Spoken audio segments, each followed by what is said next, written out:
Deuteronomio chapter 7 verse 1 up to 26. Pagka ipapasok ka ng Panginoon mong Diyos sa lupain ng iyong pinaroroonan upang ariin, at palalayasin ang maraming bansa sa harap mo, ang Hitiyo, at ang Gergesiyo, at ang Amorhiyo, at ang Kananiyo, at ang Peresiyo, at ang Hiviyo, at ang Jebusiyo, na 7 bansang lalong malalaki at mga lalong makapangyarihan kaysa iyo. At pagka sila ay ibibigay sa harap mo ng Panginoon mong Diyos, at iyong sasaktan sila, ay lubos mo ngang lilipulin sila. Huwag kang makikipagtipan sa kanila, ni huwag mong pagpakitaan ng kaawaan sila, na mag-aasawa sa kanila. Ang iyong anak na babae ay huwag mong papag-aasawahin sa kanyang anak na lalaki, ni ang kanyang anak na babae ay huwag mong papag-aasawahin sa iyong anak na lalaki, sapagkat kanyang ihiwalay ang iyong anak na lalaki sa pagsunod sa akin, upang sila ay maglingkod sa ibang mga Diyos. Sa gayoy mag-aalab ang galit ng Panginoon laban sa iyo, at kanyang lilipulin kang madali. Kundi ganito ang iyong gagawin sa kanila: inyong igigiba ang kanilang mga dambana, at inyong pagpuputol-putulin ang kanilang mga haligi na pinakaalaala, at inyong ibubuwal ang kanilang mga asira, at inyong susunugin sa apoy ang kanilang mga larawang inanyuan. Sapagkat ikaw ay isang banal na bayan sa Panginoon mong Diyos.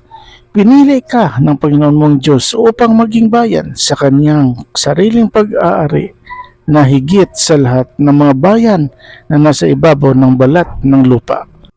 Hindi kayo inibig ng Panginoon, ni pinili kayo ng dahil sa kayo'y marami sa bilang kaysa alinmang bayan, sapagkat kayo ang pinakamaliit sa lahat ng mga bayan, kundi dahil sa iniibig kayo ng Panginoon, at dahil sa kanyang tinupad ang sumpa ng kanyang isinumpa sa inyong mga magulang, ay inilabas kayo ng Panginoon sa pamamagitan ng makapangyarihang kamay, at tinubos kayo sa bahay ng pagkaalipin mula sa kamay ni Faraon na hari sa Ehipto. Talastasin mo nga na ang Panginoon ninyong Diyos ay siyang Diyos, ang tapat na Diyos, na nag-iingat ng tipan at naggagawad ng kagandahang loob sa mga umibig sa Kanya, at tumutupad ng Kanyang mga utos hanggang sa 1,000 salin ng lahi, at ipinaghigantihan sa kanilang mukha ang mga napupuot sa Kanya upang lipulin. Siya'y hindi magpapaliban doon sa napupuot sa Kanya, Kanyang panghihigantihan sa Kanya ring mukha. Iyong ngang ingatan ang utos at ang mga palatuntunan at ang mga kahatulan na aking inuutos sa iyo sa araw na ito, na iyong ganapin at mangyayari, na sapagkat iyong dininig ang mga kahatulang ito at iyong tinutupad at iyong ginaganap, ay tutuparin sa iyo ng Panginoon mong Diyos ang tipan, at igagawad ang ganang loob ng kanyang isinumpa sa iyong mga magulang, at kanyang iibigin ka at pagpapalain ka at padadamihin ka. Kanya ring namang pagpapalain ang bunga ng iyong katawan, at ang bunga ng iyong lupa, ang iyong trigo, at ang iyong alak, at ang iyong langis, ang karagdagan ng iyong mga kabakahan, at ang mga guya na iyong kawan sa lupain, na kanyang isinumpa sa iyong mga magulang, upang ibigay sa iyo. Magiging mapalad ka kaysa lahat ng mga bayan. Walang magiging baog na babae o lalaki sa inyo o sa inyong mga hayop, at ilalayo sa iyo ng Panginoon ang lahat ng sakit. At wala siyang ihuhulog sa inyo sa masamang sakit sa Ehipto na iyong nalalaman, kundi ihuhulog niya sa lahat ng nangapupuot sa iyo. At iyong lilipulin ang lahat ng mga bayan na ibibigay sa iyo ng Panginoon mong Diyos.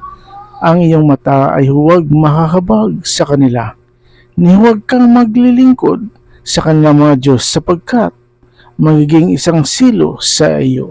Kung iyong sasabihin sa iyong puso, ang mga bansang ito ay higit kaysa akin, paanong aking makakamtan sila? Huwag kang matatakot sa kanila.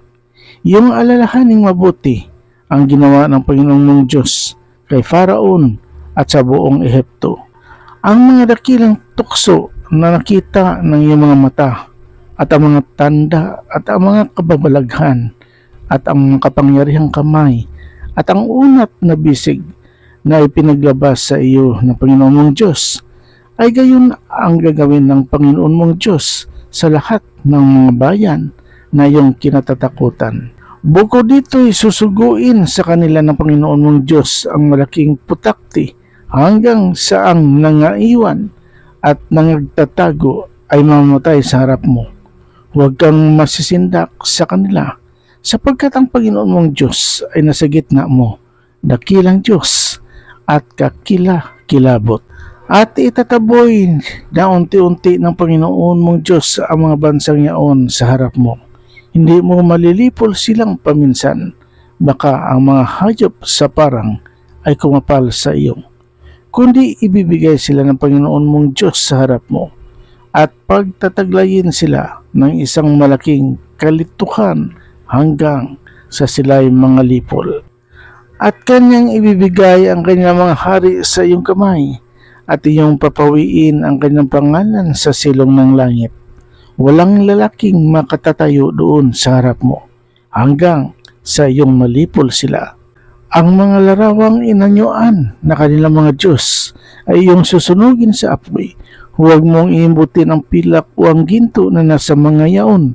Ni huwag mong kukunin para sa iyo, baka sa iyo ay maging silo, sapagkat ito'y isang karamaldumal sa Panginoon mong Diyos. At huwag kang magpapasok ng karamaldumal sa iyong bahay, at baka ikaw ay maging itinalaga na gaya niyaon. Iyong lubos na kapuputan at iyong lubos na kasusuklaman, sapagkat itinalagang bagay. Purihin natin ang paating Panginoong Diyos. Amen. Please subscribe, like, and share. Salamat. God bless.